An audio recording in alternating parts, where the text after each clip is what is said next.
எந்த ஒரு குடும்பமும் அவர் பேர்ல ஒரு விஜய் அவர்களை வந்து கண்டிச்சு பேசுறதோ கோவமா பேசுறதோ எதுவுமே பண்ணல. அவர் வந்து பரவாயில்லைங்க, நாங்க அவரை போய் பாக்குறோம், அது குழந்தை இறந்ததே கூட பரவாயில்லன்ற அளவு அந்த மக்கள் அந்த அளவு பேசுறாங்க. அது ரொம்ப விசித்திரமா இருக்கு. இந்த அரசியல் இதுவரை பார்க்காத ஒரு விசித்திரம். ஏன்னா அவர் இறந்த உடனே தலைவர் திட்டுவாங்க, அவன் பார்க்க போய் தான் என் குழந்தை போயிருச்சிடலாம். இது முதல் தடவையா இந்த மாதிரி ஒரு விஷயம் நடக்கும். இது வந்து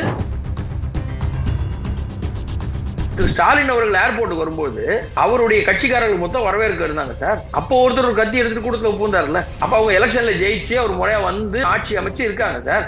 அப்பவே ஏர்போர்ட்ல வந்து கத்தி எடுத்துட்டு ஒருத்தர் உள்ள நுழைஞ்சார் இல்லையா, பிடிச்சாங்கல்ல, தொண்டர்கள் பிடிச்சாங்க இல்லையா யாருன்னு சொல்லிட்டு. சோ எந்த கூட்டத்திலும் எது வேண்டாம்னாலும் நடக்கலாம் சார், அந்த வாய்ப்புகள் இருக்கிறது.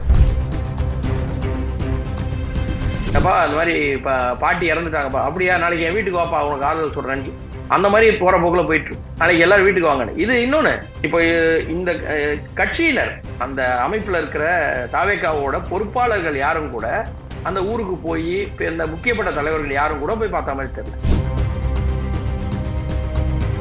இதே பாஜக மேல குற்றச்சாட்டு, மத்தியில் ஆளுங்கட்சியா இருக்கக்கூடிய கட்சி மேல குற்றச்சாட்டு வைக்கிற காங்கிரஸ், இங்க திமுக ஆளுங்கட்சி, அவங்க போடுற எஸ்ஐடி அவங்க ஆபீசர்ஸ் அப்படிங்கும் போது அவங்க வந்து எல்லாத்தையும் செட் பண்ணி மிரட்ட மாட்டாங்களா?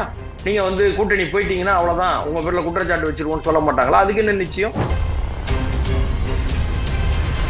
ஆல்ரெடி அதிமுக திமுகவுக்கு போன முறை இருந்தது வெறும் ஒரு 1.5% வாக்கு வித்தியாசம் தான். இவர் வரும்போது இவர்கிட்ட இருந்து ஒரு சில வாக்குகள் வெளியே போகலாம், அவங்க கிட்ட இருந்து ஒரு சில வாக்கு போகலாம். எப்படி போனாலும் அந்த 2% தாண்டி வரும்போது இந்த ஆட்சிக்கான ஆன்டி இன்கும்பன்சி அந்த வாக்குகள் மைனஸ் அதிமுக கூட்டணிக்கு விஜயம் வந்து சேர்ந்தால் ஒரு பிளஸ்ஸா இருக்கும்னு பயப்படுறாங்க.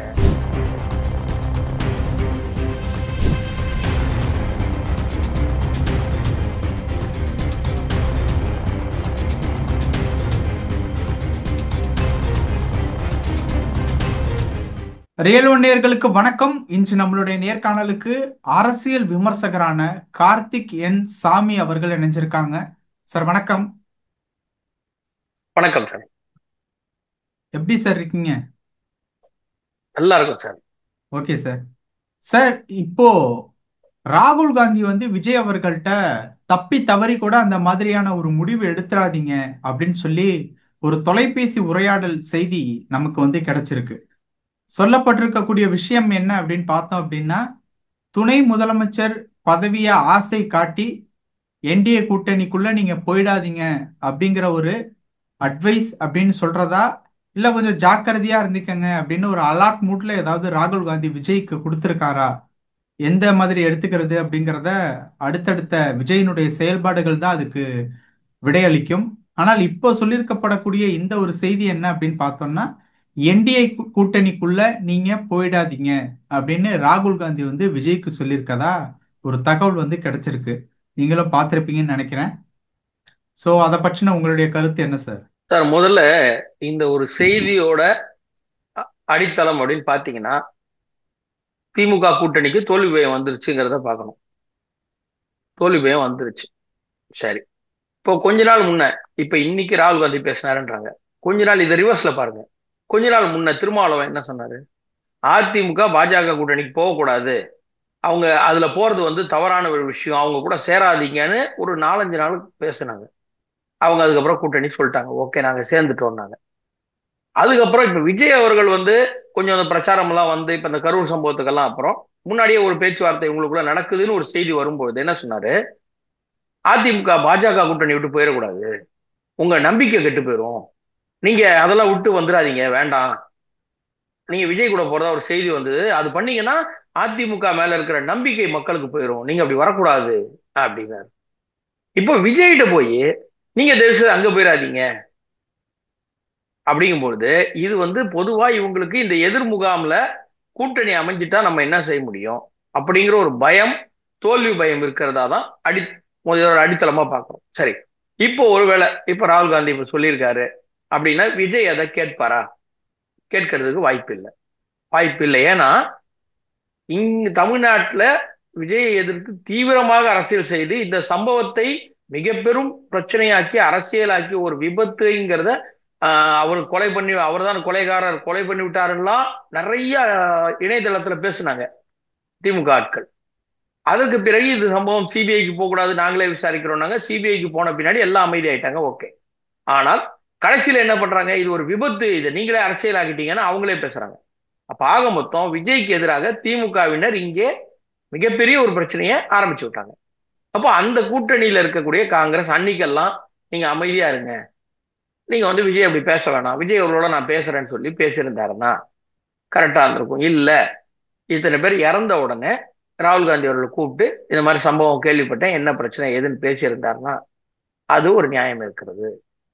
இப்போ அவர் பேசினதா செய்தி வந்திருக்கு. ஆனால் இப்பவும் இந்த ஊடகங்கள் விஜய் தன்னோட வீட்டுல வச்சு கூப்பிட்டு எல்லாரையும் பாக்குறாரு, அதெல்லாம் எப்படி பார்க்கலாம் அப்படின்லாம் சார்பு ஊடகங்கள் கேட்டுக்கிட்டு இருக்காங்க. ஆளும் தரப்புக்கு சார்பான ஊடகம். இப்ப எப்படி எந்த நிலைமையில இப்ப விஜய் தனித்து நிற்பார்? அவர் நிற்பதற்கான வாய்ப்புகளை இவர்களே அடைக்கிறார்கள். அப்புறம் இவரே கூப்பிட்டு இந்த மாதிரி சொன்னாங்க அப்படின்னா அது எப்படி ஏற்க முடியும்? விஜய் கண்டிப்பா அதை ஏற்க மாட்டாரு. அந்த செய்தி உண்மையாக இருக்கும் பட்சத்திலும் அவர் ஏற்க மாட்டார். அது பொய் என்ற இருந்தால் பொய்யாகவே போகட்டும். ஏன்னா விஜய்க்கு இருக்கக்கூடிய வழிகள் இப்போ அப்படின்னு பார்த்தா, திமுக காங்கிரஸ் வரக்கூடாதுன்னு அவர் நினைச்சாருன்னா, திமுக கூட்டணி வரக்கூடாதுன்னு நினைச்சாருன்னா, அவர் தனியா நின்னார்னா ஓட்டுகள் பிரியும். அது திமுகவுக்கு தான் சாதகமா போகும். ஓகே. திமுக கிட்ட இருக்கிற ஓட் பேங்க் பிரியும். அப்போ எதிர் ஓட்டு, திமுகவோட எதிர் ஓட்டுகள் மொத்தமாக அதிமுக கூட்டணிக்கு போயிடக்கூடாது அப்படின்னு இவங்க எல்லாம் அந்த கூட்டணி அப்படியே விட்டாங்கன்னா விஜய் தனியா ஓட்டு பிரிப்பாரு, திமுக ஜெயிச்சிரும். ஆனா இப்ப இவங்க பண்ண நெருக்கடியில அவர் ஆட்டோமேட்டிக்காவே அவருடைய கால்கள் இந்த திசை நோக்கி தான் நகரும். ஓகே. இவர்கள் என்ன தடுனாலும் பண்ணல. நீங்க அன்னைக்கே பண்ணிருக்கணும். கரூர் சம்பவம் நடந்த உடனே ராகுல் காந்தி கூப்பிட்டு இந்த மாதிரி ஒரு சம்பவம் நடந்து போச்சு, வருத்தமா இருக்கு, என்ன நடந்தது, உங்களுக்கு கவலைப்படாதீங்க, ஆதரவா இருக்கும்னு சொல்லியிருக்கணும். அன்றைக்கு அதிமுகவும் பாஜகவும் மட்டும்தான் விஜய் அவர்களுக்கு ஆதரவாக செய்திகள் இன்று வரை பேசிக் கொண்டிருக்கு. இன்று வரை யார் பேசுனாங்க? இவங்க இதே விஜய் பி டீம்னு சொன்னாங்க, பி டீம்னு சொன்னாங்க, பிஜேபியோட பி டீம்னாங்க. அப்ப இன்னைக்கு அவங்க போய் சேர்ந்துடாதீங்க, உங்க முடிவு மாத்திக்க, நல்ல முடிவா எடுங்கன்னா அது எந்த மாதிரி ஒரு மனநிலை பாருங்க. இவங்க இருந்தால் ஒருவேளை இப்போ ஒரு உதாரணத்துக்கு விஜய்கிட்ட 10% ஓட்டு இருக்கு சார், 10% ஓட்டு இருக்கு சார். ஆல்ரெடி அதிமுக திமுகவுக்கு போன முறை இருந்தது வெறும் ஒரு 1.5-2% வாக்கு வித்தியாசம் தான். இவர் வரும்பொழுது இவர்கிட்ட இருந்து ஒரு சில வாக்குகள் வெளியே போகலாம், அவங்க கிட்ட இருந்து ஒரு சில வாக்கு போகலாம். எப்படி போனாலும் அந்த 2% தாண்டி வரும்போது இந்த ஆட்சிக்கான அந்த ஆன்டி இன்கும்பன்சி அந்த வாக்குகள் மைனஸ், இவர்களுடைய செயல்பாடு மோசமா இருக்குது மைனஸ், இவர்களுக்கு கூட்டணி சரியா இல்லை மைனஸ். அப்படிங்கும்போது அந்த கூட்டணிக்கு எதிர்க்கு அதிமுக கூட்டணிக்கு விஜயும் சேர்ந்தால் ஒரு பிளஸ்ஸா இருக்கும்னு பயப்படுறாங்க. அதுக்காக தான் இப்ப இந்த டிராமாவை பண்ணிட்டு இருக்காங்க. நிஜமாவே ராகுல் காந்தி பேசியிருந்தா கூட விஜய் இந்த நிலைப்பாடு எடுக்க மாட்டார். ஓகே. என்னால் அவர் பாதிக்கப்பட்டிருக்காரு. நீங்க நல்லா பார்த்திருப்பீங்க, அந்த சம்பவம் நடந்ததிலிருந்து இன்று வரை திமுகவினர் அவருக்கு எதிராக எப்படி பேசுகிறார். அப்ப அவர் எப்படி அந்த நிலைப்பாடு போவார்? கண்டிப்பா இவர் என்ன சொன்னாலும் உண்மையாக இருந்தாலும் பொய்யாக இருந்தாலும் அவர் எடுக்க மாட்டார். அவர் வருவதற்கான வாய்ப்பு 90% இப்போதைக்கு இருக்கிறது. விஜய் உயிருக்கு என்ன சார் ஆபத்து? இல்ல சார், அதாவது உயிருக்கு ஆபத்து அப்படின்னு அவர் சொல்றது அந்த பொருள் மீண்டும் இது போல ஒரு சம்பவங்கள். ஏன்னா பெருந்திரளான ரசிகர்களோ அந்த தொண்டர்கள் திரும்பி இவரை பார்க்கறதுக்கு வரலாம். இப்ப கரூருக்கே வராரு, சரி திருச்சியில வச்சு பார்த்திருக்கலாமே, மதுரையில வச்சு பார்த்திருக்கலாமே. இப்போ ஏற்கனவே பாதிக்கப்பட்ட கரூர் மக்கள் இருக்காங்க, அந்த அங்க இருந்த தொண்டர்கள் அன்னைக்கு சரியா பார்க்க முடியல பேச முடியலன்றவங்க இப்ப திருச்சி மதுரையில வச்சா மறுபடியும் இங்க ஒரு பெரும் கூட்டம் கூடும். அதுல இப்ப இவர் கூட்டத்துல இருக்காரு சார் நடுவுல. இப்ப கீழே இருந்த ஒரு 40 பேர் இறந்து விட்டார்கள். சப்போஸ் அடுத்த கூட்டம் இவருக்கு அனுமதி அளித்து இவர் கீழே இருந்து பேசுறாருன்னு வச்சுங்க, இவருக்கு ஏதாவது நடந்ததுன்னா ஒரு கூட்டம் கட்டுக்கடங்காத கூட்டம். அவரு இப்ப நயினார் அவர்கள் கூட யாரையும் குற்றம் சொல்லி இவங்க உங்களை கொலை பண்ணிடுவாங்க, இவங்க தள்ளி விட்டுருவாங்கன்னு சொல்ல, அந்த கூட்டம் ஒரு கட்டுக்கடங்காத கூட்டம் பாயும் பொழுது இந்த தள்ளு முள்ளில் இவருக்கே கூட ஏதாவது ஆகலாம். வேண்டாம். ஏனென்றால் இன்னொன்னு பார்க்கணும். இதை உபயோகித்துக் கொண்டு சமூக விரோதிகள் ஏதாவது உள்ள பூந்து செஞ்சுட்டாங்கன்னா, சப்போஸ் நீங்க ரெண்டு பக்கமும் எடுத்துக்கலாம். திமுகவுக்கு கெட்ட பேர் வாங்கி தரணும்னு ஒரு கோஷ்டி பண்ணலாம், இல்ல விஜய்க்கு கெட்ட பேர் வாங்கி தரணும்னு ஒரு கோஷ்டி பண்ணலாம், இல்ல இது உடைப்பதற்கு ஒரு கோஷ்டி, எது வேணா நடக்கலாம். ஏன்னா ஏற்கனவே நம்ம பல சம்பவங்களை பார்த்திருக்கிறோம். சமூக விரோதிகள் உள்ள புகுந்து பல இடங்கள்ல பிரச்சனை நடந்திருக்கு. அதனால அவருடைய உயிருக்கு எது வேணாலும் நடக்கலாம், நீங்க உஷாரா இருங்கன்னு சொல்றாரு. வேற எந்த ஒரு இதுவும் அவரு யாரையும் குறிப்பிட்டு சொல்லல. ஆனால் அவர் சொல்லக்கூடிய விஷயம் இதுதான். எந்த இடத்துலயும் சார் நீங்க யோசிச்சு பாருங்க, அன்னைக்கு கரூர்ல ஒரு வேன்ல நிக்கல சார், கீழே நின்று பேசியிருந்தாருன்னா இந்த சம்பவத்துல அவரும் பாதிக்கப்பட்டிருப்பாரா இல்லையா? அந்த குறுகலான ஒரு இடம், விஜய் கீழே நின்று பேசியிருந்தாருன்னா அந்த தள்ளுமுள்ள அவருக்கும் அந்த பாதிப்பு வந்திருக்கும் கண்டிப்பா. இப்போ எல்லாரும் விஜயகாந்த் ஆயிட முடியாது.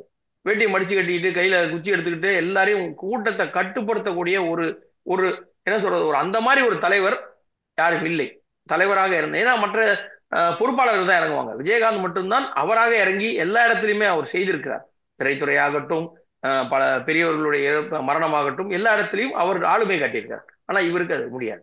சோ அந்த தள்ளுமுள்ளு மீண்டும் ஏதாவது ஒரு அசம்பாவிதம் நடந்து விட்டால், நீங்க அன்னைக்கே நம்ம போட்டோ எல்லாம் பார்த்தோம். ஒருத்தர் கத்தி வச்சிருந்தாங்கன்றாங்க, ஒருத்தர் செருப்பு எடுத்து அடிச்சாங்க இவர் மேல, கெட்ட வார்த்தை பேசினாங்க. யார் வேணா எது வேணா செய்யலாம் இல்லையா? சமூக விரோத யார் வேணா செய்யலாம் இல்லையா? அந்த விதத்துல அவருக்கு அங்க டேஞ்சர் இருக்கு அப்படின்னு பார்க்க முடியும். ஒன்று சார், நம்ம இவ்வளவு சொன்னோம் சார். ஆளுங்கட்சியா இருந்தாங்க திமுக 2006 காலகட்டங்களுக்கு, அந்த 2011 அப்போ திரு ஸ்டாலின் அவர்கள் ஏர்போர்ட்டுக்கு வரும்போது அவருடைய கட்சிக்காரர்கள் மொத்தம் வரவேற்க இருந்தாங்க சார். அப்போ ஒருத்தர் ஒரு கத்தி எடுத்துட்டு கூட்டத்துல பூந்தார்ல. அப்ப அவங்க எலெக்ஷன்ல ஜெயிச்சு அவர் முறையா வந்து ஆளுமை ஆட்சி அமைச்சு இருக்காங்க சார். அப்பவே ஏர்போர்ட்ல வந்து கத்தி எடுத்துட்டு ஒருத்தர் உள்ள நுழைஞ்சார் இல்லையா? பிடிச்சாங்கல்ல, தொண்டர்கள் பிடிச்சாங்க இல்லையா யாருன்னு சொல்லிட்டு. சோ எந்த கூட்டத்திலும் எது வேண்டாம்னாலும் நடக்கலாம் சார். அந்த வாய்ப்புகள் இருக்கிறது. அதுக்காக தான் அவர் சொல்லியிருக்காரு. இல்லைன்னா இந்த மாதிரி அவர் யாரையும் இன்னொன்னு குற்றம் சொல்லியும் சொல்லவில்லை. பொதுவாக வாய்ப்பு இருக்கிறது அப்படின்னு சொல்லியிருக்காரு. சோ அதை விஜய் அவர்கள் தன்னுடைய பாதுகாப்புக்காக அதை பார்த்து நடந்து கொள்வார் என்று. ஏன்னா அதனாலதான் இப்போ வீட்டுக்கு கூப்பிட்டுருக்காரு. அந்த இடத்துக்கு நான் கரூருக்கு திரும்பி போய் எல்லாரும் வீட்டுக்கு போகாம, ஏன்னா யோசிச்சு பாருங்க, கரூர் உள்ள என்ட்ரி ஆன உடனே அந்த ரசிகர்கள் மொத்தம் வந்துருவாங்க. ஒவ்வொரு வீட்டுக்கு போகும்போதும் இவர் பின்னாடி ஒரு 10,000 பேர் 20,000 மறுபடியும் கூடுவாங்க. எது வேண்டுமானாலும் இருக்கலாம். ஏன்னா சின்ன சின்ன வீடுகள், இறந்தவர்களுடைய வீடெல்லாம் பாத்தீங்கன்னா ரொம்ப சின்ன சின்ன வீடு, சந்துகள், சின்ன சின்ன சந்துகளுக்குள்ள இருக்கு. போகும்போது கண்டிப்பா அங்க இன்னும் பெரிய தள்ளுமுள்ள நடக்கும். ஓகே. அதனால அவர் சொல்லியிருக்காரு அப்படின்னு தான் பார்க்கணும். ஓகே. அதனால அவர் சொல்றாரு, அதனால்தான் அந்த பார்வை. இப்போ கரூருக்கு போகல, சென்னையில வச்சு சந்திக்கிறாங்க அப்படின்னு ஒரு விஷயம் சொல்லப்படுது இல்லையா? போக விடல அப்படிங்கறதுனால தான் இங்க சென்னையில மீட்டிங் நடக்குது அப்படின்னு சொல்லி டிவிகேவினுடைய தரப்புல வந்து சொல்லப்படுது. ஏன்னா நாங்க வந்து பெர்மிஷன்ஸ் வந்து கேட்டோம், அதுக்கு சரியானபடி கிடைக்கல. ஆனா அதனால தான் சென்னையில மகாபலிபுரத்துல வந்து எல்லாரையும் வச்சு மீட் பண்றோம். கண்டிப்பா ஒரு நாள் கரூர்ல வந்து நாங்க உங்களை வந்து மீட் பண்ணுவேன் அப்படின்ட்டு விஜயே இன்னைக்கு வந்து ஒரு ப்ராமிஸ் கொடுத்துருக்காரு அப்படின்ட்டு வந்து சொல்லப்படுது. இப்போ கரூருக்கு போறதுக்கு பெர்மிஷன் கொடுக்கல அப்படிங்கிற அந்த ஒரு விஷயத்துல எப்படி பார்க்கிறது? அரசியல் அப்படிங்கறதெல்லாம் தாண்டி பெர்மிஷன் கொடுத்தா அதுல ஏதாவது தவறுகள் நடக்கும் அப்படிங்கறதுனால கொடுக்கலையா, இல்ல ஃபுல் அண்ட் ஃபுல்லி பாலிடிக்ஸ் தானா? இல்ல சார், ரெண்டு பக்கம் ரெண்டுமே இதுல இருக்கு. யாருன்னா, இப்ப நீங்க பர்மிஷன் கொடுக்கல, ஏன் கொடுக்கல, கோர்ட்ல என்ன கேட்டாங்க?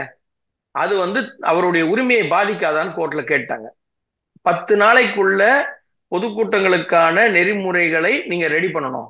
ஏற்கனவே குழு அமைச்சேன்னு சொன்னீங்க. முதல்ல அந்த நெறிமுறையை ரெடி பண்ணி அலோவ் பண்ணுங்க. ஏன்னா அது பொலிட்டிக்கல் பார்ட்டியோட உரிமை. அதை தடுப்பது போல இருக்கும். நீங்க முதல்ல அதுக்கு வழிவிடுன்னு சொல்லிட்டாங்க. ஸோ ஒரு 10 டேஸ்க்கு அப்புறம் எப்படி இருந்தாலும் கோர்ட் மூலமா அது வழி கிடைச்சிரும். இன்னொன்னு இப்ப வந்து இதுல வேடிக்கை என்னன்னா, இவங்க பேசாம இருந்தா கூட அது அரசியலாக்கப்படாது. இவங்க பேசாம இருந்தாங்கன்னா, கோர்ட்ல கொடுத்துருக்கோம், அஃபிடவிட் தாக்கல் பண்ணியிருக்கோம், எல்லாமே சொல்லியிருக்கோம், இப்படிலாம் இவங்க சொல்லலாம். ஆனால் என்ன பண்றாங்க, ஒருத்தர் இப்போ மத்தியானம் பார்த்தேன் அவருடைய ஒரு ஸ்டேட்மெண்ட். இதை வந்து திமுக செய்துன்னு நினைக்க கூடாது, மாநில அரசு செய்துன்னு நினைங்க. மாநில அரசா இருக்கிறது திமுக.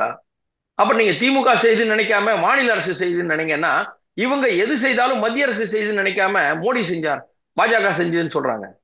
சோ அன்னைக்கு இந்த நிலைப்பாடு அவங்க எடுக்கல. இப்ப இவங்களுக்கு இன்னொன்னு மாத்திக்கிறாங்க. அதனாலதான் அந்த இடத்துல தான் டவுட்டே கிளம்புது. இவங்க தான் திமுக, இவங்க பிளான் பண்ணி தான் பண்றாங்க. மாநில அரசு திமுக ஆட்டோமேட்டிக்கா ஆளுங்கட்சி அவர்களுக்கான நிலைப்பாடு தான் எடுப்பாங்க. ஒண்ணு. இதற்கு முன்னாடி கரூர் சம்பவம் நடந்த உடனே ஒரு முன்னாள் நீதிபதி தலைமையில் ஒரு ஆணையம் அமைத்து, நீங்க இந்த குழு வந்து இதுக்கான நெறிமுறைகளை நீங்க கொடுக்கணும், கரூர் சம்பவத்தையும் விசாரிக்கணும், இதுக்கும் சேர்த்தா கொடுத்தாங்க. இப்போ கரூர் சம்பவம் அந்த குழுவில இருந்து சிபிஐக்கு போயிடுச்சு. இப்ப அந்த குழு அது என்ன ஏதுங்கிறத ஒரு வழிகாட்டுதல் நெறிமுறைகளை சீக்கிரம் 10 நாள்ல கொடுத்துட்டாங்கன்னா, விஜய் ஆட்டோமேட்டிக்காக கரூர் போகலாம், எங்க வேணா போகலாம். ஏன்னா எந்த கட்சியும் இப்ப கூட நடத்த முடியல, எந்த கட்சியும் நடத்த முடியல, பிரச்சனையா இருக்கு. ஆனால் நீங்க இதே பாத்தீங்கன்னாக்கா ஆளுங்கட்சிக்குங்கும் போது அந்த நெறிமுறை எல்லாம் இருக்காது. ஏன்னா இவங்க என்ன பண்ணுவாங்கன்னா டெக்னிக்கலா மாத்துவாங்க. ரோட் ஷோக்கு தான் அனுமதி தேவை, பொதுக்கூட்டத்துக்கு தேவையில்லை, நான் ஒருத்தர் வீட்டுக்கு போறதுக்கு தேவையில்லைன்னு இவங்க எல்லாத்தையும் மாத்துவாங்க. ஏன்னா கொரோனா டைம்லயே பார்த்திருக்கோம், பாசே இல்லாம பல பேர் பல மாவட்டங்களுக்கு டிராவல் பண்ணாங்க, நம்ம பார்த்திருக்கோம். அதெல்லாம் வந்து இவங்க ஆளுங்கட்சி ஆன உடனே பாசே கிடையாது, எல்லாம் இஷ்டத்துக்கு போறது வருதுன்னு போயிட்டு இருந்தாங்க. ஸோ அது இவங்க பண்ணுவாங்க, அரசியல் பண்ணத்தான் செய்வாங்க சார். அவியலா பண்ணுவாங்க, அவங்க அரசியல் தான் பண்ணுவாங்க. ஆனால் இது வந்து கோர்ட்ல இருக்கு. ஸோ கோர்ட்டுங்கும் போது அந்த நீதித்துறையை நம்ம மதிக்கிறோம். அவங்க 10 நாளைக்குள்ள கொடுங்க, இவங்களுக்கான அடிப்படை உரிமை பாதிக்கப்படக்கூடாது அப்படின்னு சொல்லிட்டாங்க. ஆனால் இதற்கு காரணம், இந்த தாமதத்துக்கு காரணம் இவர்கள் செய்யக்கூடிய அரசியல். அதுதான் அங்க முக்கியம். அன்னைக்கே அந்த குழுவை போட்டு 2 நாள்ல பேசி இதுக்கு என்ன பண்ண ஏதுன்னு ஒரு நெறிமுறை அமைச்சிருந்தாங்கன்னா இன்னைக்கு கோர்ட்டு கேட்கும் போது பதில் சொல்லிருக்கலாம். இவங்களுக்கு எல்லா கேஸ்லயுமே கோர்ட்டு கேட்கிற வரைக்கும் இவங்களுக்கு அலட்சியம். நாம கொடுத்துக்கலாம், நாளைக்கு கொடுத்துக்கலாம், நாளைக்கு கொடுத்துக்கலான்ற அந்த ஒரு அலட்சிய போக்குல எல்லா வழக்கிலும் தாமதப்படுத்தாங்க. எவ்வளவு வழக்குகள் இவங்க தாமதப்படுத்தினதுக்கு அபராதம் போட்டிருக்கு. நீதித்துறை எவ்வளவு வழக்குல தமிழக அரசு அபராதம் போட்டிருக்கு தெரியுங்களா? பல வழக்குல தாமதப்படுத்தினதுக்கு. சோ அதனால இது தாமதம் என்பது அரசின் குழு தாமதம். கோர்ட் சொன்னதுனால 10 நாள்ல வந்துரும்ன்ற நம்பிக்கை. இதற்கு இவர்கள் செய்கின்ற அரசியல் அதை தாமதப்படுத்துகின்றது. இப்படிதான் நம்ம அதை ஒரு ட்ரையாங்கிளா பார்க்க முடியும் சார். ஓகே. இப்போ விஜய் மக்களை வந்து சந்திச்சிட்டாரு சென்னை மாமல்லபுரத்துல இருக்கக்கூடிய ஒரு இடத்துல. இப்போ திமுகவிலேருந்து பல எதிர்ப்பு விஷயங்கள் வந்து வந்துகிட்டு இருக்கு. ஏன்னா சென்னைக்கு வரவழைச்சு வந்து சந்திச்சிருக்கிறது அப்படிங்கிறது வந்து இன்னமுமே அந்த ஒரு ஆபீஸை விட்டு வெளியில வராத ஒரு மூட்ல தான் பாலிடிக்ஸ் பண்ணிட்டு இருந்தா இது எந்த மாதிரியான பாலிடிக்ஸ் அப்படின்னு பல தரப்புல இருந்து வந்து ஒரு விமர்சனங்கள்லாம் வந்துகிட்டு இருக்கு. இது ஒரு சரியான போக்கு அப்படிங்கிற மாதிரி நினைக்கிறீங்களா இல்ல தவறான போக்கா? நான் ஏற்கனவே பல முறை சொல்லியிருக்கிறேன். அவர் முதல்ல தன்னுடைய பனையூர் பங்களா விட்டு வெளியில வந்தா பொதுமக்களின் கருத்து தெரியும், அரசியல் பண்ண முடியும், அவர் பொதுமக்களின் அரசியலை கேட்க முடியும்னு பல இடங்கள்ல சொல்லியிருக்கோம். ஆனா இப்ப அவர் வர முடியாத காரணம் தடை இருக்கிறது. மாநில அரசு எந்த கூட்டும் போட முடியாதபடி ஒரு சூழல் வச்சிருக்கிறாங்க. கோர்ட்ல இருக்கு. அந்த கோர்ட் விலக்கு அந்த ஓகேன்னு சொன்னாதான் இவங்க போக முடியும். ஸோ அதனாலதான் இப்ப அவர் பார்த்திருக்காரு. ஏன்னா முன்னெல்லாம் வந்து பாதிக்கப்பட்டாங்கன்னா உடனே பனையூர் கூப்பிட்டு பேசுவாருங்கிறது வேற. இது 41 பேர் அப்படிங்கும்போது அங்கேயே போயிருக்கலாம். ஆனால் அந்த இது வந்து வெளியூர்ல நடந்து போயிருக்கலாம். ஆனா இன்னைக்கு அவருக்கு அந்த சட்ட சிக்கல், சூழல், காலச்சூழல், அதனால அவர் போல. அவருடைய தரப்புல பாத்தீங்கன்னா இதுதான் சொல்லுவாங்க. இந்த கோர்ட்டு கேஸ் இருக்கிறதுனால எங்களால போக முடியல, மாநில அரசு தடை இன்னும் விளக்கல, அதனால நாங்க போகலன்னு சொல்லுவாங்க. அப்பா அந்த மாதிரி பாட்டி இறந்துட்டாங்கப்பா, அப்படியா, நாளைக்கு என் வீட்டுக்கு வாப்பா, உனக்கு ஆறுதல் சொல்றேன்னு அந்த மாதிரி போற போக்குல போயிட்டு இருக்கு. நாளைக்கு எல்லாரும் வீட்டுக்கு வாங்க. இது இன்னொன்னு. இப்போ இந்த கட்சியினர், அந்த அமைப்புல இருக்கிற தாவேக்காவோட பொறுப்பாளர்கள் யாரும் கூட அந்த ஊருக்கு போய் இந்த முக்கியப்பட்ட தலைவர்கள் யாரும் கூட போய் பார்த்த மாதிரி தெரியல. அவங்க வீடியோ கால்ல பேசிட்டாங்க, வீடியோ கான்பரன்ஸ்ல பேசிட்டோம். ஆனா இதுல என்ன பெரிய ஒரு விசித்திரமான விஷயம்னா, அந்த பாதிக்கப்பட்ட எந்த குடும்பமும் எங்களை இப்படி கூப்பிட்டு அலக்கழிக்கிறீங்களேன்னு சொல்லல, எங்களை வீடியோ கால்ல பேசுனீங்களே, நீங்க ஏன் நாங்க கூப்பிடுறீங்கன்னு சொல்லல, எதுவுமே சொல்லல. அதுதான் விசித்திரம். எந்த ஒரு குடும்பமும் அவர் பேர்ல ஒரு விஜய் அவர்களை வந்து கண்டிச்சு பேசுறதோ கோபமா பேசுறதோ எதுவுமே பண்ணல. அவர் வந்து பரவாயில்லைங்க, நாங்க அவரை போய் பாக்குறோம், அது குழந்தை இறந்ததே கூட பரவாயில்லன்ற அளவு அந்த மக்கள் அந்த அளவு பேசுறாங்க. அது ரொம்ப விசித்திரமா இருக்கு. இந்த அரசியல் இதுவரை பார்க்காத ஒரு விசித்திரம். ஏன்னா அவர் இறந்த உடனே தலைவர் திட்டுவாங்க, அவன் பார்க்க போய் தான் என் குழந்தை போயிருச்சிடலாம். இது முதல் தடவையா இந்த மாதிரி ஒரு விஷயம் நடக்குது. ஸோ இது வந்து ஆரோக்கியமான அரசியலா இருக்காது. அவர் முதல்ல வெளியில வரணும், மக்களோட மக்களாக கலக்கணும். இப்ப சீமான் அவர்களை பாத்தீங்கன்னா பொது வெளியில எப்பவுமே வந்து பேசுவார். அண்ணாமலை அவர்கள் பொது வெளியில எப்பவும் பேசுவார். அந்த போல வரணும் வெளியில. இப்ப ஓகே. சமீப காலமா இந்த ட்ரெண்ட்ல தான் வந்து திரு உதயநிதி அவர்களை வாக்கிங் போகும்போது பாக்குறது, அந்த சேத அந்த பணிகளை பார்வையிடுறது, அதுல எல்லாம் அனுப்பிச்சிருக்காங்க. சோ அவரையும் மக்களோட மக்களா கொஞ்சம் அனுப்புவோம்னு ட்ரை பண்றாங்க.